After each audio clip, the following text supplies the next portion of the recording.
sports fans. This is Robert with WTP Sports Dudes here live on this fine Saturday morning here in Columbus, Ohio, with my man FanDuel Zaya of the FanDuel Zaya podcast, along with WTP Sports Dudes. How you feeling this morning, bro? Man, I'm good, man. It's a beautiful Saturday. Can't wait to get into this college football action that we about to speak about. And we back with another banger. Back with another banger. Thanks everybody for tuning in for our Saturday morning show. What's happening? College football. Let's get into it here in a minute before we uh, holler at our sponsors and thank them for doing what they do for us. Our man Super Cat Nano 2820, his music on YouTube is fire. Go check him out. If you ever need him to produce any music for you, just contact him. He can do that for you at a reasonable price. Also, we got our man Kevin Bird and his wife. They got KT's Good Eats LLC, where they cater food to any event that you want food catered to. Their stuff is banging. You can find them on Instagram at Kevin J Bird. That's Bird spelled BYRD. Hit them up on Instagram. Check out their photos. They have some really, really good food. Also, his sister owns Social Nutrition, Sips and Good Conversation, where you can get your protein shakes along with your energy teas. She's at 3136 South Hamilton Road. Go check her out. She has some really, really good product there. Go check her out. And we also got our young man, the Chief. He has his own apparel line. That's the Chief. That's DECHIEF .5991. You can find him on Instagram and on TikTok. Go check out some of his merchandise. You can get some authentic pieces if you like. Just hit him up and he can take care of you. Good morning, Robin Williams. We haven't seen you in a while, but we know you've been thinking about us, and we know that you've been in our thoughts, and we've been in your thoughts. Good to see you this morning. I got my man FanDuel with me here. We're going to talk a little bit of college football week one, some of the matchups that are going to take place, and we're going to give our thoughts and opinions on what we think might happen in those games. Well, let's get into this first question. How important might the Big 12 matchup between Iowa State and Kansas State in Dublin, Ireland? How important is that matchup? Hey, this has huge implications on the Big 12 race. We expect both of these teams to be at the top of the standings come the end of the season. So whoever win this game can actually have a leg up.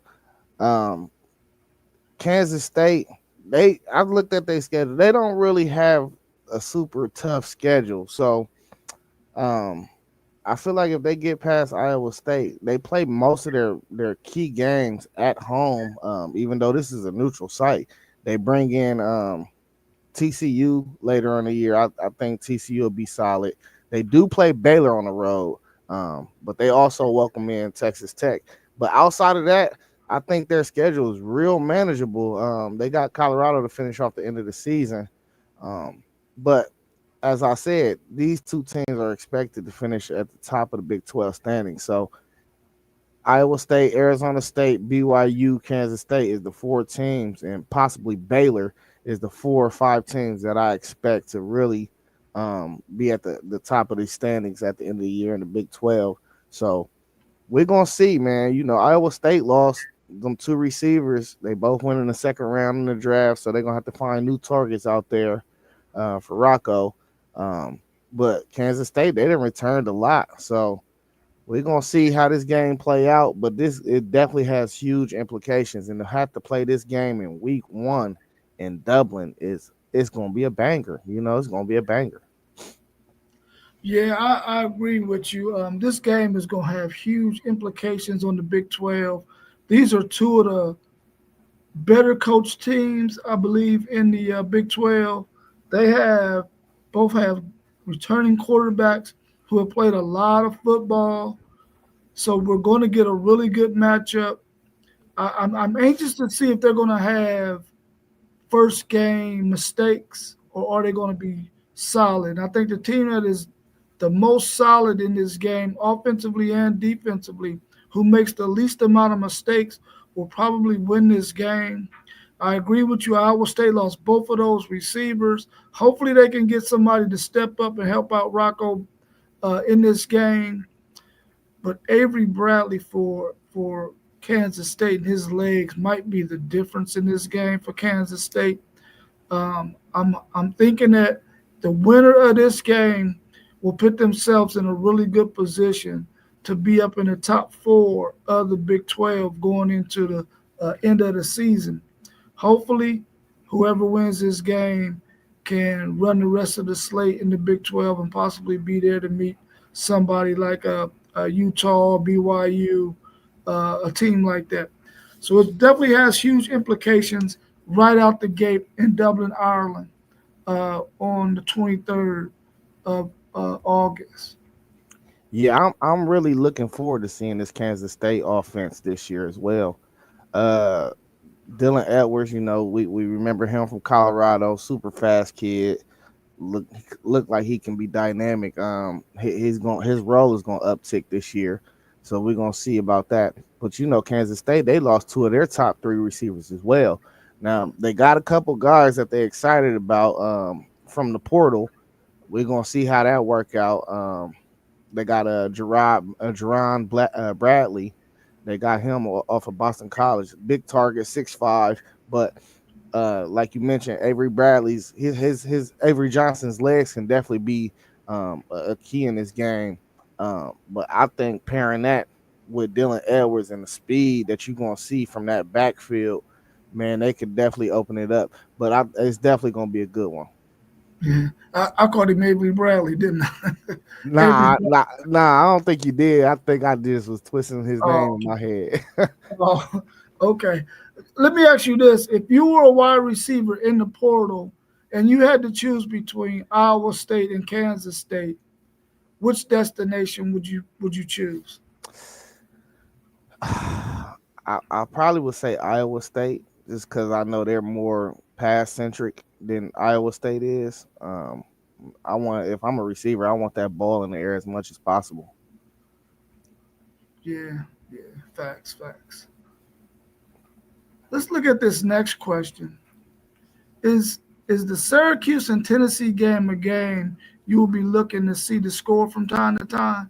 Now they play at the same time as Ohio State and Texas, but is that a game that you would be interested to see the score, or you probably gonna wait until it's over and check out the highlights? Well, I don't know about y'all, but college football season, I'm watching 8 games in each time frame. You Yeah. feel me? Yeah, I got 2 TVs. We doing multi-view. I'm gonna be tuned in to everything, every good game that's going on per time slot. So I'm gonna have my eyes on that game for sure. Yeah, I feel you on that. I'm debating if I'm going to add some more TVs down here in this in my man cave, um, which I probably will, because I got a couple of extra TVs as it is, but I don't know if I'm gonna set them up or not. But hopefully I'll be able to do that, and so I can see multiple games. I don't know how if I'm going to take my eyes off of that Texas Ohio State game and look at somebody else's score though, but you never know. I mean, it might be a break in the action, and I can get to check out somebody else a little bit. But I'm very interested in this game because I feel like these 2 teams um, have a chance to possibly defeat some teams in each of their conferences to sort of, upset the apple cart. So I'm waiting to see what they look like in that first game and see which one of those teams might be able to make some noise in their conference. Because Tennessee has to get up, man. Otherwise, I think they're gonna have to part ways with their coach at some point if he can't get that thing going in the right direction. Now they made the college football playoffs last year, so he's in good shape right now. But if he falls too far behind the Alabamas and the Georgias and Texas, or if Oklahoma gets up there and surpass him, he's gonna have some issues. Well, we gonna see early what Tennessee is gonna be looking like this year. I felt like they are playing behind the eight ball with losing their quarterback so late, and then bringing in a new guy that's gonna eventually be a starter. So, um, but I like the Syracuse coach, man. He don't play conservative like you would think a program like Syracuse would, So I expect them to go out there and try to beat them boys though, and I really want Syracuse to win for real. I ain't gonna lie because I think the ACC need it. You know, I think they need it, man. So I want because I want the ACC and the Big 12 to survive. I'm one of them people that want them to survive. So the more non-conference wins they can get against the SEC or the Big 10 out of conference play, the better off it will look for them. Yeah, for sure, for sure. I agree with you on that too. If they can pull it off, I mean, they pulled off a big win at the end of the season last year against Miami, so I'm quite sure that they got the tools to do it. Now, of course, they got to travel to um, Tennessee to make it happen to Knoxville, but we'll see what happens with that game. Who needs to win more between LSU and Clemson in Memorial Stadium, Clemson, South Carolina? So I had seen this question when you sent it to the group chat, and this was like one of the most intriguing questions to me, because it's definitely playoff implications uh, that you could see. These possibly could be two playoff teams, that's on that field. But when I got to thinking about it more, I'm just like, it got to be LSU, man. Just because of the strength of the conference is so much better than Clemson's. You got to think that if LSU lose this game, that they still got a more tough road ahead of them to maybe end up with maybe three or four losses, and then now your total is sitting at 4 or 5 at the end of the year because you lost that non-conference marquee matchup. We know Clemson played South Carolina the last game of the season as well.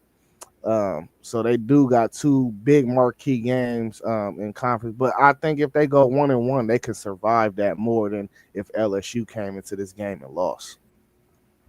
Yeah, I totally agree with you. LSU has to win this game, man, because they have a much tougher slate to try to navigate than Clemson. And I think Clemson is one of those teams that is favored, in my opinion, to win the ACC. So they got time to go ahead and right the ship and get some quality wins in that conference, especially if they can beat South Carolina at the end of the season. But that ain't until the end of the season. So they can do everything in between that first game and that last game. They can put themselves in a really good position. But LSU, on the other hand, they have a tough slate in the SEC that they're going to have to be able to navigate. And we already know the history with Brian Kelly and some of these big games that he's faced already.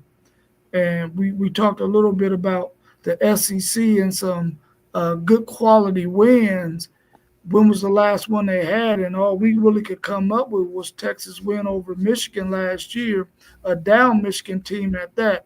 So this would be a good quality win if LSU could get it and make the SEC look like they possibly could be one of those top conferences going into the beginning of the season. I think that'll do really, really well for the SEC to get this win. But it's going to be a tough one, man, because they're going against arguably the best quarterback in college football right now. As a college football quarterback, I don't know how well he's going to be in the NFL, but in college, he's been playing for 4 years. He should be really, really, really good this season. And if they can bolster up that defense, they could really give LSU some issues. Right. And LSU, they got games against Clemson. They at Clemson. They got Florida at home.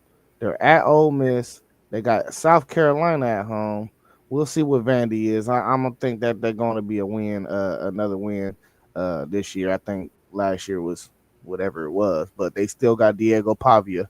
They got Texas A&M, and then they at Bama.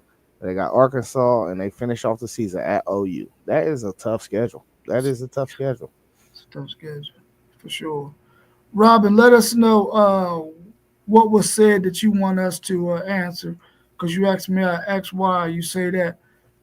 Be specific on what it is you want us to answer, because I don't know if you want Isaiah to answer something that he said or if you want me to answer something that I said. So put it in the chat, and then we'll be more than happy to answer that. And thanks again for tuning in. You know how we love you. Yeah, Miss Robin, how you doing? Good morning. Hey, but just to tap into something too, though. Man, it's hard playing in Clemson. Yeah, That's one of the, I would say, top 10 venues in college football to go into. That place be rocking. Is that a night game? Did they drop the time? That is a night game. it's a It's a night seven. game. Oh, that's gonna be a crucial game, bro. It is. I mean, So that's one heck of a nightcap, bro. it That's one heck is. of a nightcap. Yeah, I'm pretty sure we're gonna have two games though. That's Yeah, at yeah. 7:30 in that slot. I'm trying to think of who would be the other one right now. Um, I damn, I thought I remembered. I think it's another SEC team though, if I'm not Oh, mistaken. because what's the name? Alabama and Florida State, they play at 3:30 though, right? Yeah, I believe so. Yeah, I could be thinking about the next day though. yeah. It might be the next day, or even Monday. What are you looking to see in this Alabama at Florida State game? Um, I want to see if Ty Simpson, if he's gonna fit the Boer system a little better than Milrow. I want to see if Florida State can bounce back and be a little bit more competitive with a blue blood, as they say. Um, I just want to see a competitive game for real, honestly. I hope it's competitive. I don't feel like it's going to be. I think Florida State gonna get the snot knocked out of them. Um, but I really hope it's just a competitive game, man. I want to see if Mike Norvell and this portal thing he does. I want to see, was last year just bad talent evaluation, or because it worked the year before. So I want to see if it's a bounce back with what they did in the portal, and see if this can be a sustainable method of how you build your team. Really, a lot of it is coming from the Florida State side, just because JoJo. I'm really optimistic. I'm trying to become optimistic for my guy, man. I'm hoping and I'm praying that they are solid enough um, to where it's just respectable. Because I don't like seeing Florida State 2-10, man. It don't even look right. So um, I like Castellanos though, and that offense should be way better than what it was last year. They had to shore up that offensive line. That offensive line was terrible last year, um, and Alabama coming in with probably a top 5 offensive line in the country. So we're gonna see what happens. The game is usually won in the trenches, and Florida State had bad trench play on both sides of the ball last year. Yeah, this first freaking game of the season, man. This slate for the SEC is kind of like, if Florida State can give Alabama a good game, looks like a pretty tough slate, man. You got some really good contests against some really good opponents. If Florida State can live up to the building, um, I'm looking to see if they could be competitive in this game. I don't necessarily need them to win it. I just need them to be competitive. They can't get blown out in this game, man. They gotta make sure that they play well enough that these players on this team have confidence that they could compete week in and week out. And it starts in this very first game against Alabama. If they can do that, then I think they can build their confidence and be ready to make some things happen. They got a quarterback that has played quite a bit of college football, so he shouldn't be rattled by anything that he sees from Alabama. And you said something that I thought was very key. Is what Norvell is doing with this portal, is it sustainable? because you like the Ohio State Buckeyes and I like the Texas Longhorns. So we are going to get some guys out of the portal based on need. We're not going to get guys in the portal um, as if we got to fill our roster up because both of those teams, Ohio State and Texas, they believe in getting guys in recruiting, getting guys in their system that can be in their system 2 and 3 years, ready to play when their time comes. And we just get a few guys here and there in the portal. I think that it's not sustainable to keep getting all these new guys in the portal if you don't have a strong recruiting class. You got to have a strong recruiting class in order for it to be sustainable. And I don't. I'm waiting to see that too. Is it sustainable? But I would think that it's not. But I could be wrong. Yeah, man. Listen, I will never believe it because it's a culture thing. Uh, Yeah, it's yeah. hard to keep your culture intact when you're just going to get outside guys. You got to get guys that fit your program. I totally agree. I totally agree.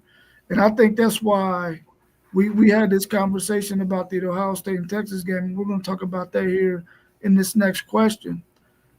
But we both know that we got guys who have been in our system for enough time. It's just now it's their time to play. So it ain't like these guys are just freshmen, new, and they don't know the system yet. These are guys who have been in our systems for a while, so we know that these guys are going to be ready to play.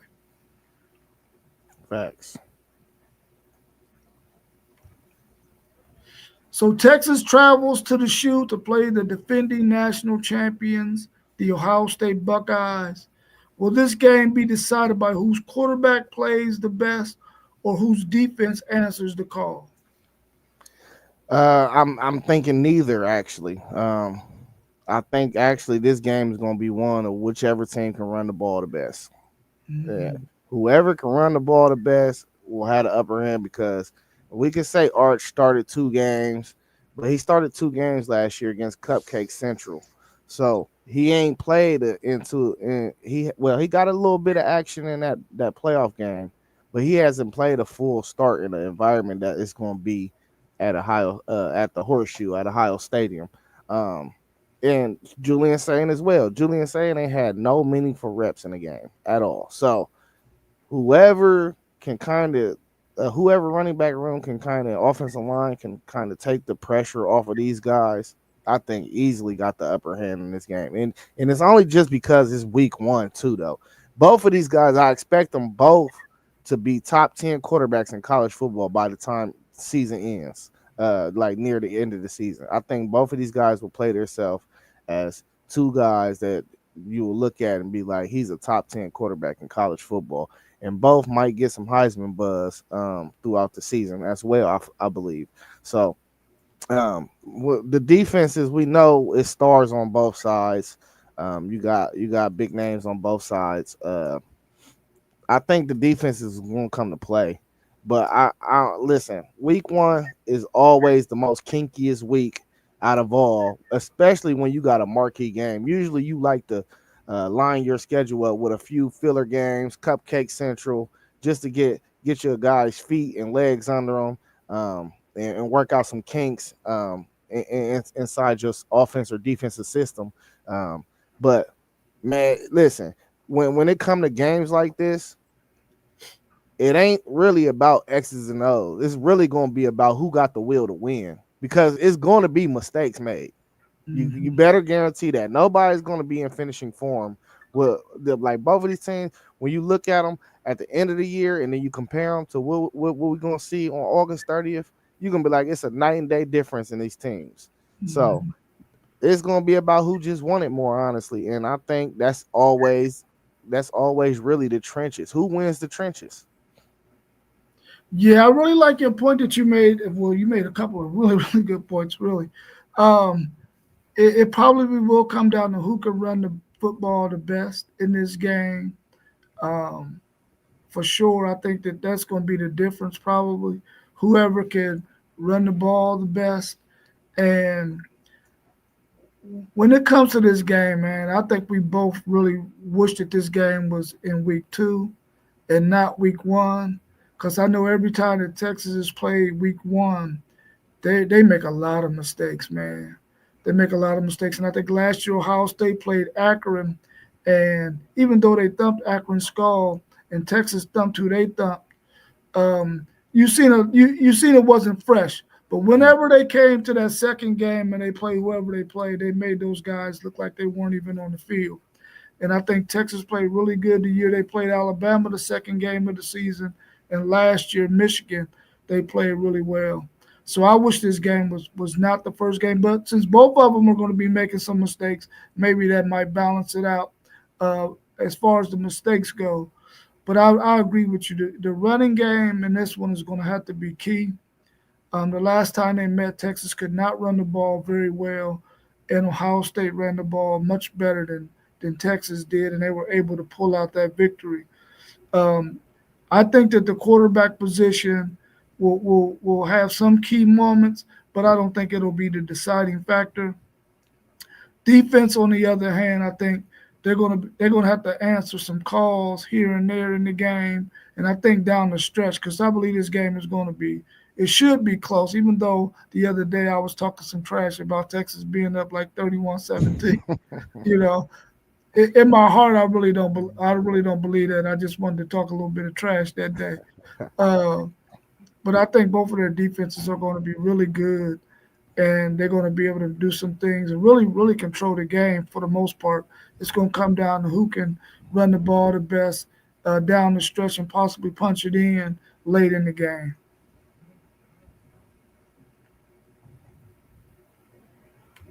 Agree. Virginia Tech and South Carolina at South Carolina. Old Beamer's Hokies versus his son's Gamecocks. Who you got and why? Man, outside of Ohio State and Texas, this is my favorite matchup of the week. Um, I kind of got South Carolina on upset alert in this game. Not saying that Virginia Tech is going to do it, but I like Hiron Drones. I want to see if he's going to make that next step. Um, and this is one of the more interesting quarterback matchups too, as well. On the slate that I seen um, with Lenore Sellers as well. We like South Carolina shouldn't lose this game, but if they do, I think this could be a game that helps.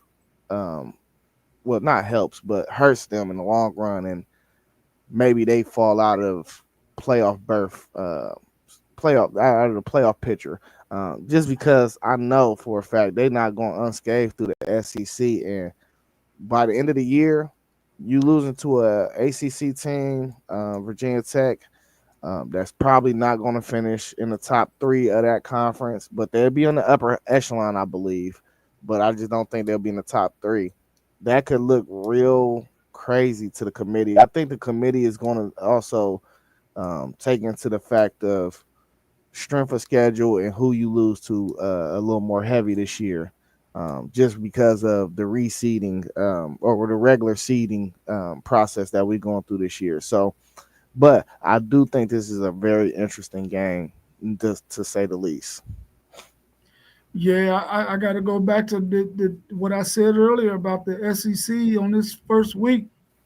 They got some really, really good games that they're facing some really, really good opponents, man. And I think this is just another one where you got South Carolina, Virginia Tech, a Virginia Tech team that I think is going to be much better than what they started the season last year. And I think they're going to be a much better team overall. And I think this is a good test for South Carolina and Lenore Sellers at the beginning of the season. A good contest for him to get his feet wet, to see what he's looking like this year. And I think that this could be a really, really good matchup. If I had to pick a team to win it, I would say it would be South Carolina because I feel like they just got more options than Virginia Tech does, and it's at home.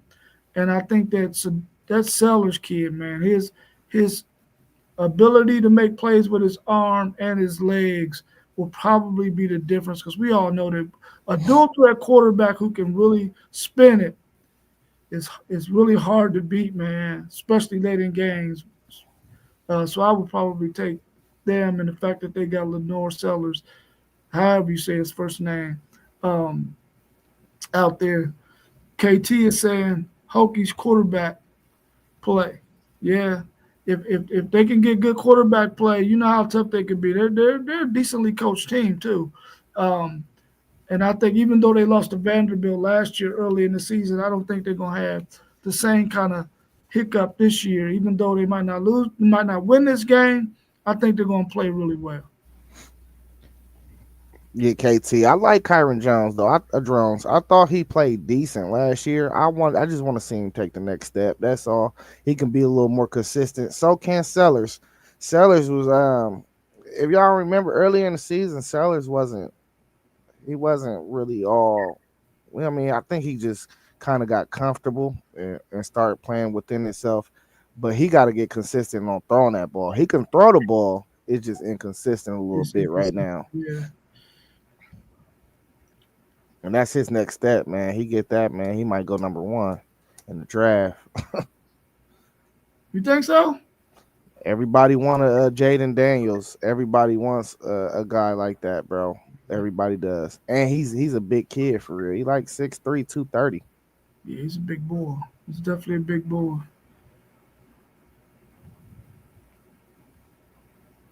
Notre Dame travels to Miami to face the Hurricanes. How do you see this game going, and what are each team's keys to victory? So, you know, Freeman, I think he's a believer in CJ Carr because what like we seen him go into the portal the last 2 years and get a quarterback. He went and got Hartman 2 years ago. Last year he went and got Riley, who both of these guys were quarterbacks, top quarterbacks in the portal. So it kind of gives me that he's comfortable with the QB room that he has over there. And that what was Notre Dame's Achilles heel last year? They just couldn't throw the ball. And we seen glimpses of CJ Carr just slinging that thing. That they say that's Lloyd Carr's something. What is he? He's kin to Lloyd Might be Carr, his grandson. grandson or something. So he comes from a football family. I'm pretty sure he has a nice IQ on him. But man, they going to Miami at 7:30. So when I'm looking at it, I'm thinking like, all right, who am I going to take in this game? And it's going to come down to one guy, Carson Beck. In big games, he throw interceptions, more likely than not. So if he throw interceptions, easily Notre Dame. But if he could take care of the football, I just don't see how Notre Dame will go into Miami in a night game. That place is going to be rocking, and they get out of there with a win. I do think Notre Dame has the advantage in the trenches, but we done seen what type of system this Miami team like to run. They like to sling that ball around and put up points, So is Notre Dame going to have enough offense, and is their defense going to be able to slow down Miami enough to win this game? That's the main question. But as of right now, if I got to pick a team to win this game, I'm going with Miami. You got to protect your home field. 7:30 at night, under the lights. Game one, you got a brand new quarterback. Yeah, listen, it's time to show up. ACC, this can go on y'all's resume to why y'all deserve new bids. I'm rooting for y'all. Man, Carson Beck has got to play. He has got to silence the critics, bro. He has got to play really, really well in this game. Facts. Right off the bat, going against a really good Notre Dame defense. To me, I think he has to be the key for them because if he plays like he played at times at Georgia last year, I mean, in the SEC play, he had 12 touchdowns to 12 interceptions. You can't go 1-1. You want that thing to be more like a 4-1 ratio. He has to play well. I don't know how well his arm is going to be. I know that he is throwing the ball right now. What is he like mentally, though? Can he get beyond the fact that when he feels some pressure, can he still stand in the pocket and make the throws that's going to be necessary to be made? Because I'm sure that Notre Dame is going to be able to put some pressure on him when he decides he has to throw, especially in those downs where that's what you got to do. You got to throw on this down 3rd and 7, 3rd and 8, 3rd and 9. And if Notre Dame can keep Miami in those kind of predicaments where they have to throw the ball on 3rd down, and they can go ahead and pin their ears back also and then cover, I think they could be in the game. I don't necessarily know what Notre Dame's offense is going to be like because their offense wasn't that dynamic last year. They really wasn't able to throw the ball well. But last year, Miami's defense was their Achilles heel. They were atrocious. So you're looking at, is Miami's quarterback and Carson Beck going to be able to make the throws he needs to make? And will Miami's defense be able to slow down an offense that's really not that dynamic? They're not going to do anything that is wide open. They're going to do a lot of running and a lot of short throws. They're not going to do a lot of throwing the ball down the field. Maybe they will with this new quarterback, but I have yet to see that. So we're going to have to wait and see. But I think Miami can win this game at home as long as Carson Beck plays well. Well, Notre Dame, they're gonna have them two running backs again. So we Yeah, know they should be able to run the ball. They lost a couple of guys up front, but a lot of them offensive linemen that they got seen a lot of meaningful reps last year. So I expect that offensive line to be really well. Um, Miami, they hired a new defensive coordinator. We'll see how that work out. He came up from Minnesota, out of the Big Ten. So we'll see.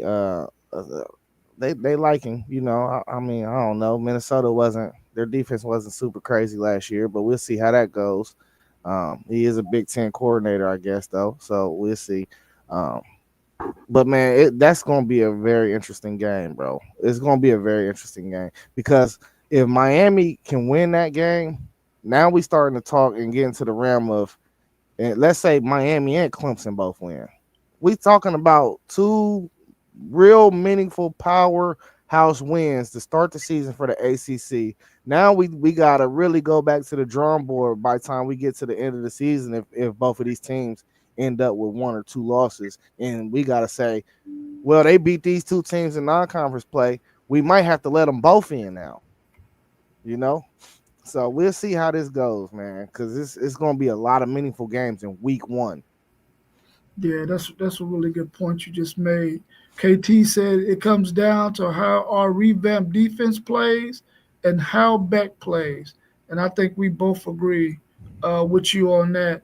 Um, I really want to see Beck bounce back, man, and silence his critics, um, because I think he can be a good quarterback. I think the system that Miami runs, he should be able to make some things happen. Is he Cam Ward? No, but I still think he's a good enough quarterback that he understands the X's and O's well enough that he can make Miami a really viable uh, team. Um, Once we get closer to the season, I'll have Justin Geiger on, and we'll go through his thoughts, his opinions on their schedule and how well he thinks they're going to play. But that'll be later on in late July, early August, and we'll get his view on that. Is there any other games that stick out to you on that first week slate that you would like to mention? Um, Maybe Boise State, South Florida, just because it's two Group of Five teams. And I guess South Florida's supposed to have a solid team this year. That one is possible to have playoff implications just for the non-power five. Um, and it's another one. Oh, Auburn and Baylor play. Auburn and Baylor plays. Mhm. That's gonna be a good one. I expect Baylor, like I said, to finish at least top five in the Big 12. And I think Auburn might be able to clip a couple people, man, if that quarterback then progressed. Arnold, if he done progressed into what he was, something better than what he was last year. I think Auburn got a lot of talent on that team, man. They might be able to clip somebody. So I'm really interested to see both of them teams and how they look right now.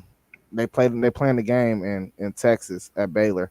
Uh, Auburn opened up the spread with at -2.5. So they got Auburn coming out of there with a win. I think it's a SEC thing for real though. Um, but I don't know. You got any games on that you looking forward to on your Well, slate? yeah, I definitely agree with the two that you named. I'm interested in that Boise UCF game. I'm also interested in that Auburn game because I want to see if Jackson Arnold is I think he lacked a lot of confidence last year, and Oklahoma didn't do him any favors. They didn't believe in him, so he's sort of like winning the dumps. Hopefully, he can bounce back at Auburn, and with his legs and the running attack that they like to display, I think he can have some success, especially in the RPO game. But I'm really looking forward to that game. I want to see if TCU is much better than what they have been the last 2 years. They haven't been really good after they went to that national championship game and got thumped by Georgia.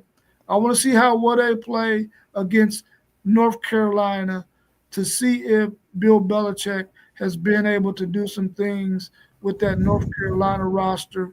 Because I know they lost a lot of guys in the portal, but they also gained a lot of guys in the portal as well. So I'm anxious to see what that game looks like. I thought it was one more that I seen on the list. Let me look. Let me look. Let me look. It could be that Georgia Tech Colorado game. Yeah, Georgia Tech, Colorado. You're exactly right. I want to see if Colorado can. I mean, they had an issue stopping the run last year. Will they be able to stop that Georgia Tech running game? Haynes King, because we seen what Kansas did to Colorado last year. They shredded them up with their running game with the quarterback.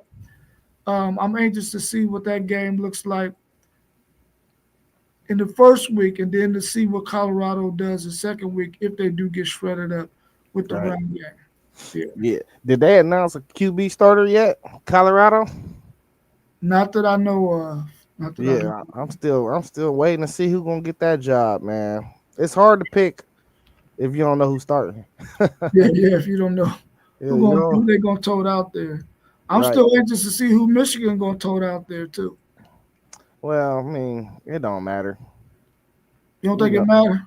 nah, their quarterback situation is still gonna be cheeks this year. I mean, you got a freshman and then you got a dude that probably ain't, you know what I mean, he playing on the level he ain't ready for. So I mean, they gonna be the same type of team they supposed to be though. They gonna run the football and they gonna have great defense. That's a good recipe though. You know, Yeah, Underwood, he coming. Don't worry, he coming. It's just I don't have no faith in freshman quarterbacks at all. Not true freshmen. Now, if you're a red shirt, you've been on campus, that's something different. But I ain't got no faith in no freshmen. It don't happen like that in college football often. yeah. The now the pace of the game is not like the NFL, but it's way faster than high school. And if Facts. you're dealing with athletes that are much better, much faster than they were in high school, and I agree with you. I wouldn't want to tote out a true freshman um, unless I mean, I absolutely had to because all the rest of my quarterbacks are depleted.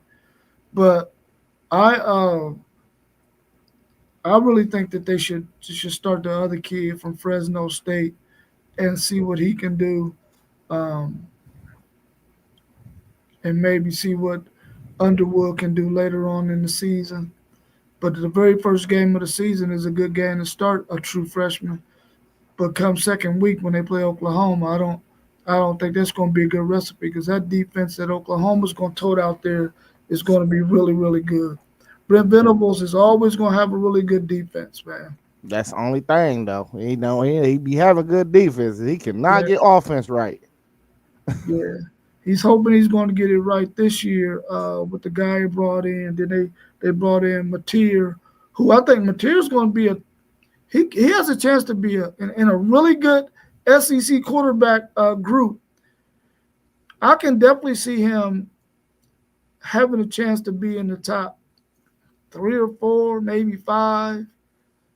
If he falls below that, and there's some really good quarterbacks in the SEC. If he falls below that though, then that means Oklahoma ain't doing diddly squat. Man, Mateer gonna be. Hold on, let me see. Let me say. Let me think before I say something crazy. No, for real though, cause you got Lagway, you got Arch, and then you got Sellers. Yeah, he should be in that 4 range, man. Cause really, if you think about this, I don't think Lagway. I don't think he's eligible. I think he got one more year. Arch is eligible, and Sellers will be eligible. So I'm projecting maybe 5 quarterbacks to go in the first round this year in the draft, at least minimum. And 3 of them is well off can come out of the SEC for sure. Maybe 4, because Yeah, I forgot Nussmeyer is out there too. So I could see 4 guys.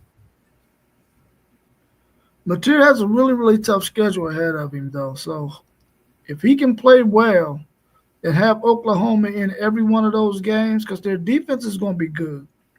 If he can just do enough um, to keep them in every game, man, they could be a tough out for sure, man. They could be a tough out. It looks tough on paper right now, but Yeah, I got Alabama being a 4 or 5 loss team this year. We're gonna have to see what happens with Tennessee. And Missouri is always hyped up, never is what they are. And Brian Kelly, he loses big games. So we're gonna see how that schedule actually turn out. I mean, they got Texas and South Carolina for real. That's the only 2 teams I'm really comfortable with in the SEC out of the SEC slate that they got. Everybody else got to show and prove for me. do you have their schedule pulled up? Yeah, I do. Okay, who they got first game? Cupcake, Okay, Illinois State. okay. Then who they got after that? They got Michigan. They got Michigan at home. You think they can get that win? Absolutely. Because it ain't gonna be a lot of points put on the board.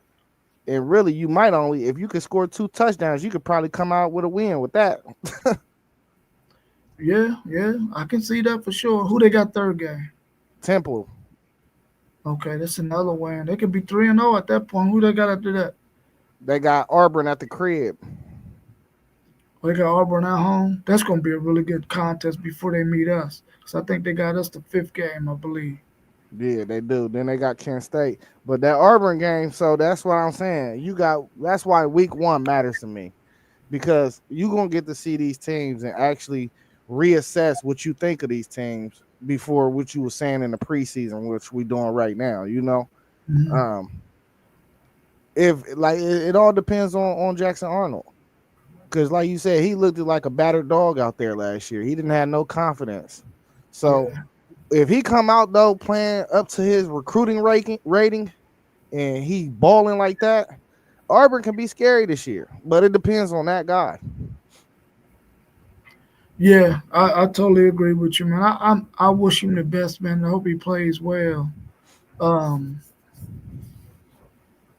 because Oklahoma really didn't do him no service. I thought he was going to be the man for them, but they didn't help him out at all. And then of course, if you lose 5, 6 receivers to injury, that don't help. So I think he'll be able to have a chance to do some things at Auburn because they're not going to ask him to use his arm a whole lot. Um, maybe 20, 25 passes a game, maybe RPO style, which is a better fit for him. So I think Auburn can. I mean not Auburn. Oklahoma. Auburn could win at least. Their over and under is probably 6.5. If I was a betting man, I would I would probably take the over. No, I wouldn't. It'd be a push. They probably ain't gonna get but 6 wins. I mean, I looked at their schedule. I got them 7-5. You got them 7-5. Okay. Yeah. Well, hey, that'll win that bet. That's for sure. Mm-hmm. Anything else you want to add before we sign off? Nah, that's it, man. We talked about all week one, man. I can't wait. What we down to 13 weeks? 13 weeks, man. Less than what? 90 days, 95 days. Yeah. Let's Robert, listen, I'm go. only giving Texas credit for anything. Everybody else, they're gonna have to get a little side eye, a little stiff arm, a little hold up, all that. Only Texas gets much love from me. Everybody else might get a little taste here and there, but for the most part, they ain't getting a whole lot. Only Texas, If as it that should be. if that ain't one of the most humorous things y'all done heard, man, Well, let me know. I've learned from the two best homers that I know. Mm-hmm. The guy on the screen with me, and that other guy, T1, somebody else. Those dudes. Parlay Poe said Underwood. That's who you will go with, Parlay Poe. Underwood to start the season. Especially that first game. It's a cupcake game. That'll be a good chance to give him a good contest. He said he's the best quarterback in the Big Ten. No, he didn't. Oh, yes, he did say that. That is laughable, man. When it's all said and done, he probably will be. But to start out the gate, probably not. Man, he ain't never gonna be the best quarterback in the Big Ten. You don't think so? He'll be up there though, in maybe a year or two. I don't know about him. He don't smile that much, but I'll definitely be smiling around him. I do that all the time. But that guy over there, he might not be smiling now. He probably got to go to work. All I do is smile. I do gotta go to work later though. All right, well, if we ain't got no more questions in the chat, man, we're going to get up out of here because I think I done exhausted all the questions I have for this episode. We'll be back tomorrow morning at 9 a.m. We'll be talking a variety of college sports, NFL, NBA, WNBA. We'll have a slate of questions in all those different arenas. So hopefully you can tune in tomorrow at 9 a.m. for another banger. For another banger. All right, bro. So I'll catch up with you a little bit later on. I'll probably hit you up in the chat. All right. All right. Peace. Peace.